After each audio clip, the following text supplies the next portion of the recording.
materials to 33 local governments. Electoral officers were seen moving the materials into vehicles under the supervision of security agents. The citizens have been mobilized, and we have encouraged everyone to come out and vote earnestly for their party of choice.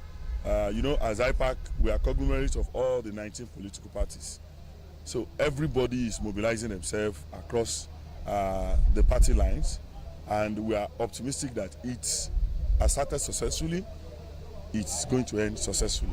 Meanwhile, ahead of Saturday's elections, stakeholders have urged the electorate to vote peacefully and ensure violence. Report the Oyo State Independent Electoral Commission (OSIE) to ensure each free conduct of local government election scheduled for tomorrow, April 27th. The electoral officers in Ogbomoso North Local Government, Mr. Babatunde Olawuyi, and his counterpart in Ogbomoso South, Mr. Sunday Durosawo, gave the charge while addressing stakeholders of political parties participating in tomorrow's local polls at their respective offices. Messrs. Olawuyi and Durosawo said the charge became necessary in a bid to complement efforts of Governor Makinde-led administration and OCA in ensuring credible and acceptable exercise. The two electoral officers enjoined the party's stakeholders to caution their supporters against thuggery and hooliganism during tomorrow's election, as security operatives will not hesitate to deal with violators. The Oyo State Governor, Engineer Seyi Makinde, has said the unity of the nation is sacrosanct despite its who paid him a courtesy visit in Olaliko, Sulaiman. The State Governor, Engineer Seyi Makinde, received members of the National Assembly Joint Committee members on electoral matters, led by Senator Sharafadeen Ali and Honorable Adebayo Balogun, at the executive chambers of the governor's office, Agodi, Ibadan. Addressing his visitors, Governor Seyi Makinde said that the task before the committee is pivotal, describing it as foundational participatory democracy, which it charged them to take a look at the new laws and ensure that the outcome substantially reflects the wishes of the people. While pledging his support for the committee, Governor Makinde further reiterated his advocacy for youth involvement in governance through active political exposure for vibrant leadership position. When I decided I was going to come into politics, the first time I contested, I was 39. Even at 51, they were still saying, oh no, this guy is too young to be the governor here. You have my full support with the advocacy, to get our youth back. When I didn't have any problem supporting Debo to be the speaker of the State House of Assembly, he was in his early 30s. And he has performed very well. I can say it. They stabilized the House. Earlier in his remarks, the chairman, Senate Committee on Electoral Matters, and Senator representing Oyo South Senatorial District, Senator Sharafadeen Ali, said though the 2022 Electoral Act is the best the country has got so far, pointed out that the act has its shortcomings. Senator Ali further made it known that alienation of the youth, vulnerable people, and difficult terrains are the major issues affecting electoral participation in the country. Hence, the need for consultation across the 6 geopolitical zones of the nation. What we have seen from our youth and what we have heard from them yesterday shows that they are very much interested. House Committee on Electoral Matters will also consult all necessary stakeholders to ensure the proposed Electoral Act enjoys support of all and sundry. Also speaking, the chairman, House of Representatives Committee on Electoral Matters, Honorable Adebayo Balogun, who noted that the youth make up 70% of the Nigeria electorate, should be prevailed upon to be a part of the country's growth and development. They constitute over 70% of the electorate, and this a section that we cannot ignore at all. Their energy, considering the last election, their level of participation has actually increased. And these are the areas that we must ensure that we develop to actually help even in the growth and development of the nation. The event had in attendance the Speaker of your State House of Assembly, Right Honorable Adebo Ogundoyin, the Honorable representing Ibadan Northeast, Southeast Federal Constituency, Honorable Abbas Adigun Agboworin, the Secretary to the State Government, Professor Lanike Adeyemo, the Head of Service, Mrs. Olubomi Oni, Commissioners, and some other top political appointees. Olalekan Sulaiman, BCOS News. Commence the fourth phase of sustainable action for economic recovery, safer for farmers, as it distributed agricultural inputs such as maize seedlings, herbicides, and knapsack sprayers to 2,537 for agriculture and rural development, or Lasukomi Olaleye in Erua, Ibarakma East local government. Details of the event held at the local government.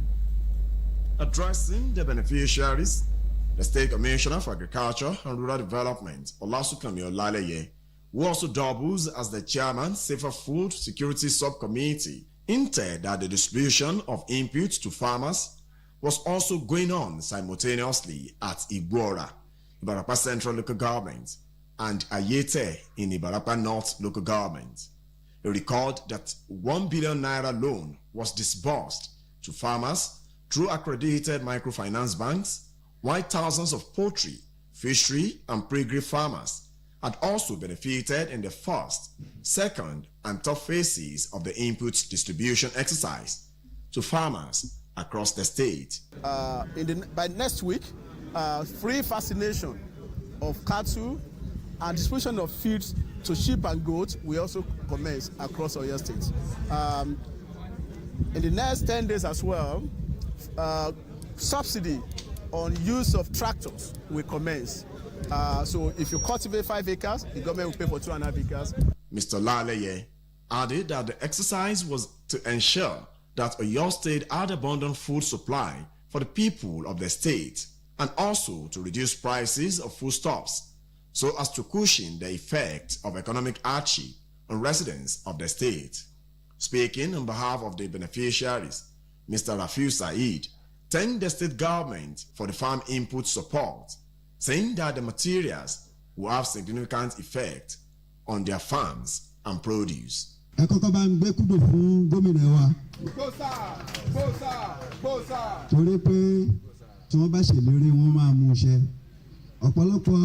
Nǹkan àgbẹ̀ tí wọ́n fẹ́ pín yìí wọ́n fẹ́ ká mọ rírì wọn ká sì lò dáadáa torí tí a bá lo èyí tí wọ́n fún àyíká lò dáadáa rí gómìnà náà lò through commissioner for agric wa wọ́n á tún lè mú nǹkan míì tó dáa fún wa. He therefore urged other beneficiaries not to sell the farm input but to make judicious use of them to complement the efforts of the government. Olalekan Sulaiman, BCOS News. Few days after hosting a national dialogue on policing, the House of Representatives is to hold a 2-day retreat on economic transformation and development to strengthen the capacity of members on economic development and tax reform. Spokesman of the House, Akin Rotimi, APC Ekiti, said the retreat, which is expected to be declared open by President Bola Ahmed Tinubu on Tuesday, April 30th, will hold at the Abuja Continental Hotel, formerly Abuja Sheraton. Mr. Rotimi said the theme of the retreat, which is organized in collaboration with the Nigerian National Petroleum Company Limited, NNPCL, Federal Inland Revenue Service, FIRS, and Conrad Adenauer's TIFO, will be navigating change, legislative strategies for economic transformation. He said the initiative is to collaborate with legislative support institutions and partners to sustain capacity development programs for members. Stakeholders expected at the 2-day retreat include Mele Kyari, Group CEO, NNPCL, Senator Heineken Lokbuberi, Honorable Minister of State for Petroleum Resources, Oil and Gas, Dr. Oji Bunaya Oji, Executive Secretary, NATI, and Dr. Musa Adamu Aliyu, Chairman, ICPC. This broadcast of Newscope comes to you from the Broadcasting Corporation of Oyo State, Ibadan. The Trade Union Congress of Nigeria, TUC President Mr. Festus Osifo has said that the much-awaited new minimum wage may not be announced on May 1st. Mr. Osifo said this while speaking with newsmen today in Abuja. The TUC chairman said that the negotiation by the tripartite committee is still ongoing. We recall that the TUC earlier submitted 447,000 naira as the new minimum wage, but had harmonized the figure with the Nigerian Labour Congress (NLC). He submitted that the unions are now asking for 615,000 naira. Mr. Osifo, however, said that the 615,000 naira demanded by the organized labor is not sacrosanct. The federal government has announced that the demolition of buildings situated within the right-of-way of the Lagos Calabar Coastal Road will commence this Saturday. The Federal Controller of Works in Lagos State, Korede Kesha, disclosed this during a press briefing held in Lagos. Kesha urged all residents whose houses have been earmarked for demolition to visit the ministry's secretariat in Lagos to address any necessary procedures required by the ministry. She stated that the demolition team would commence the removal of the marked properties on Saturday. Recently, the Minister of Works, Dave Umahi, disclosed that the construction of the Lagos-Calabar Coastal Road is expected to span 8 years and cost 4 billion naira per kilometer. In the meantime, 3 persons have died and several others trapped under the rubble after a building crumbled in Kuntua area of Gwale local government of Kwano State. 2 more people were rescued from the building. An earth-moving vehicle was spotted in the area as operations to rescue the trapped persons intensified. Details in subsequent bulletin. The American International School of Abuja, AISA, has asked the Economic and Financial Crimes Commission, EFCC, to provide authentic banking details for the refund of fees paid for the children of the immediate past governor of Kogi State, Yaya Bello. Mr. Bello allegedly paid $720,000 in advance as fees for 5 of his children from the coffers of the Kogi State government. The children are in grade levels 2 to 8 at the school. In a letter addressed to the Lagos Zonal Commander of the EFCC, the school said the sum of $845,858 had been paid in tuition since the 7th of September 2021 to date. AISA said the sum to be refunded is $760,910 because it had deducted educational services already rendered.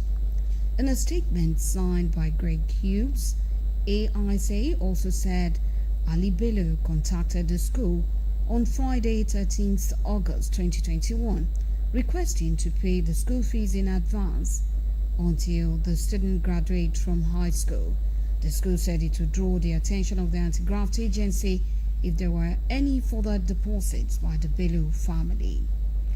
The Anambra State Commandant of Nigerian Security and Civil Defense Corps has arrested 8 persons for operating as private guards illegally and also recovered 4 pump-action guns with 16 live cartridges from them. The Anambra State Commandant Olatunde Mako said these suspects were arrested in a recent crackdown on unlicensed private security guards in Awka.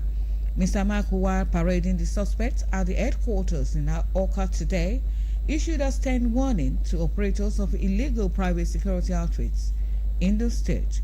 He stated that NSCDC, as a regulatory body, of the priority challenges. These suspects were apprehended following a raid carried out by operatives of NSCDC in Awka, Anambra State.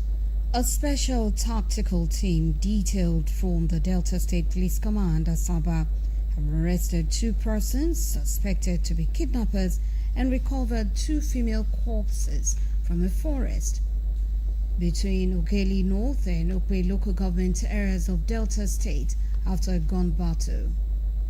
The suspects, Dafe Richmond Akpoveve and Iho Midioyo Rai, were arrested at their den when a kidnapped female victim, name withheld, escaped from the kidnappers' den.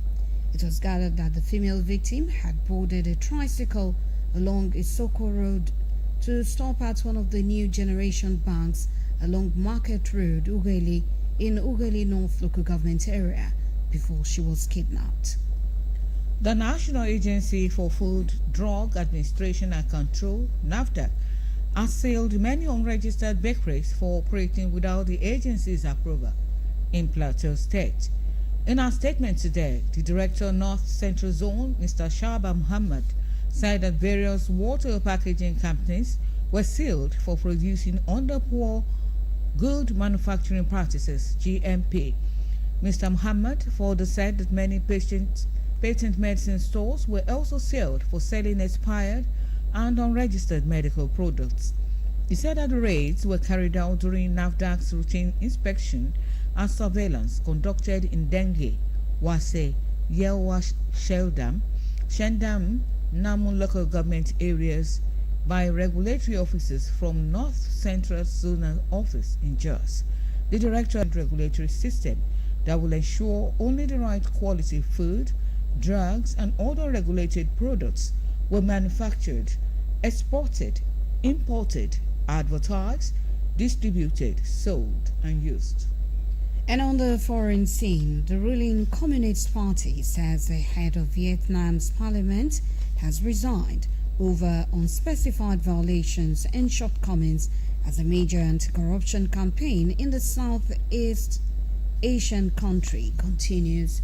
The party's Central Committee held an extraordinary session today and approved the resignation of Vo Ding Hu as the chairman of the 15th National Assembly, according to state media outlet VN Express.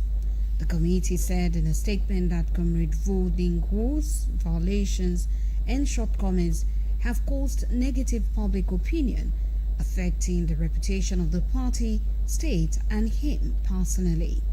There was no immediate announcement about his replacement. It will be recalled that Pham Thai Ha, the deputy head of the Office of the National Assembly and assistant to Hu, was arrested 4 days back. Hu, a 67-year-old top lawmaker, rose to the chairmanship of the parliament in March 2021, has been a long-time figure in Vietnamese politics, also serving as deputy prime minister from 2016 to 2020.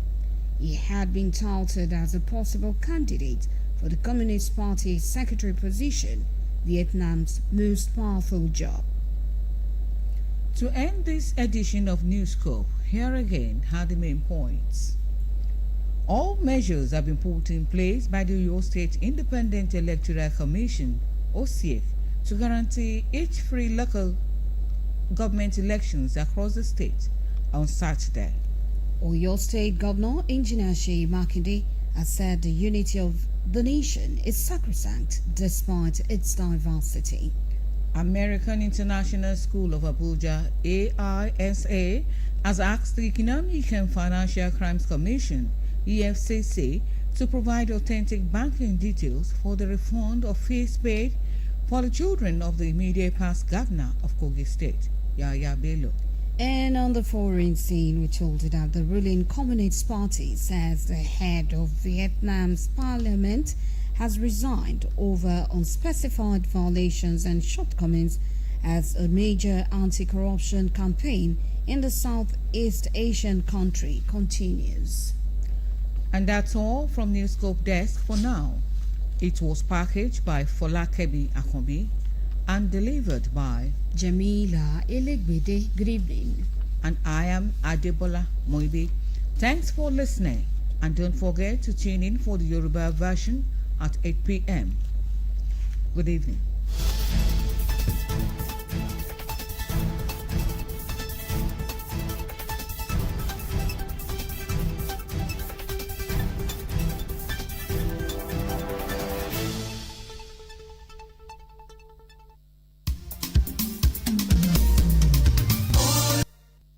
láti kéde nílé akéde tọ̀yọ́ ni ó nílò kó ṣe mọ́ dára rẹ̀ láàmú sọpọ̀ òun wọkọ̀ bọ̀ wá sílé akéde lóríta Basọ̀run nílùú Ìbàdàn mọ́ pàápàá jùlọ kí ló ń ṣẹlẹ̀ WhatsApp nọ́mbà ìkànnà mọ̀ ni ọ̀rọ̀nù pẹ̀sẹ̀ stress free courtesy BCOS. You don't have to stress yourself coming down to ilé akéde oríta Basọ̀run Ìbàdàn again to make that announcement or place that advert.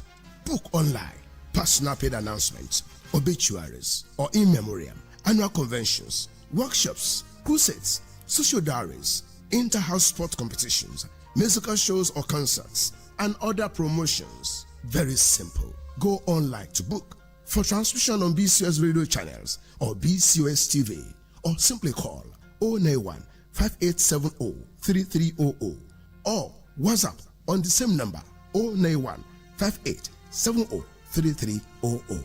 BCOS, a media giant in a class of its own. Drink that or go for it.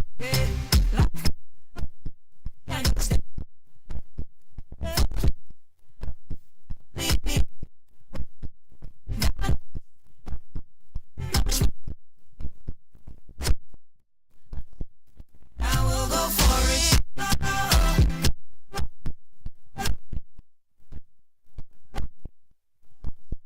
That or go for it.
Drink that or go.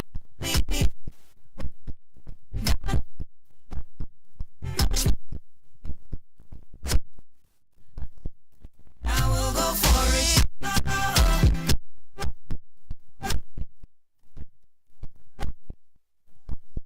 That or go for it.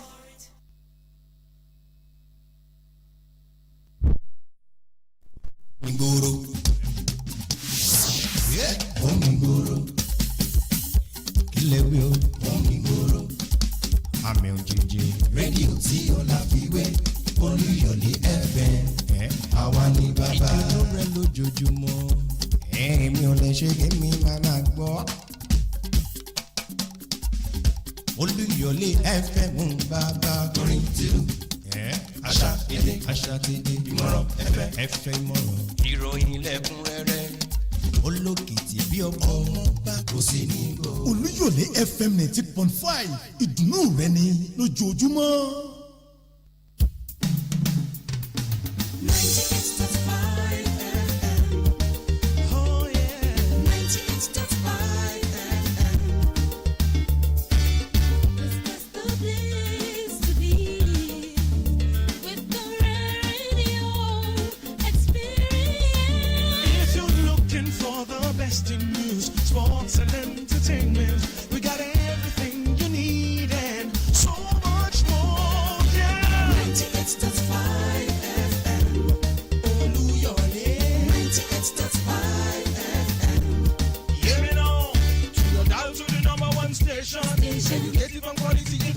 Lighting up your day in so many ways. Tune to 98.5. Oluyole 98.5 FM.